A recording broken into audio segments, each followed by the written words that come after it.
পাশাপাশি নজর রাখতে হচ্ছে আবহাওয়ার খবরের দিকে। বাংলায় ফের ঊর্ধ্বমুখী পারদ। মধ্য বঙ্গোপসাগর এবং সংলগ্ন উত্তর বঙ্গোপসাগরে নিম্নচাপ আরও শক্তিশালী হতে চলেছে।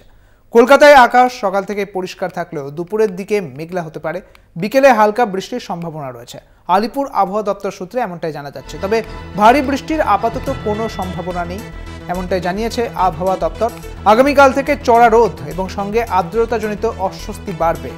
উত্তরবঙ্গে পার্বত্য এলাকায় হালকা বৃষ্টির সামান্য সম্ভাবনা থাকতে পারে। আরো বিস্তারিত বলতে পারবে আমাদের সঙ্গে রয়েছেন আমাদের প্রতিনিধি শাশ্বতী রায়। শাশ্বতী, কি জানতে পারছো আবহাওয়া দপ্তর সূত্রে?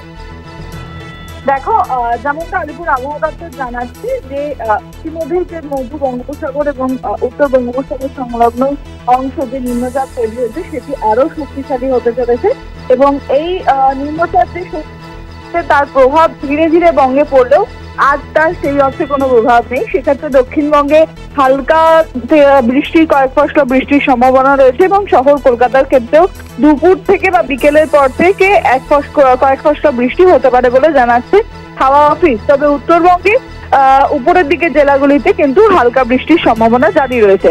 ধীরে ধীরে এই বৃষ্টির পরিমাণ আগামীকাল থেকে বাড়তে পারে বলে মনে করছে হাওয়া অফিস, কারণ ধীরে ধীরে এই যে নিম্নচাপ সেটি ক্রমশ উড়িষ্যা উপকূলের দিকে অগ্রসর হবে এবং তার প্রভাব পড়তে পারে দক্ষিণবঙ্গের কয়েক জেলায়। বেশ, অনেক ধন্যবাদ শাশ্বতী, তোমাকে আমাদের সঙ্গে ছিলেন আমাদের প্রতিনিধি শাশ্বতী রায়। আপনাদের জানিয়ে রাখি, দক্ষিণবঙ্গে বৃষ্টির পরিমাণ কমলেও উত্তরবঙ্গে কিন্তু বৃষ্টির পরিমাণ বাড়বে এবং বৃষ্টি কিন্তু চলবে এমনটাই জানিয়েছে আবহাওয়া দপ্তর।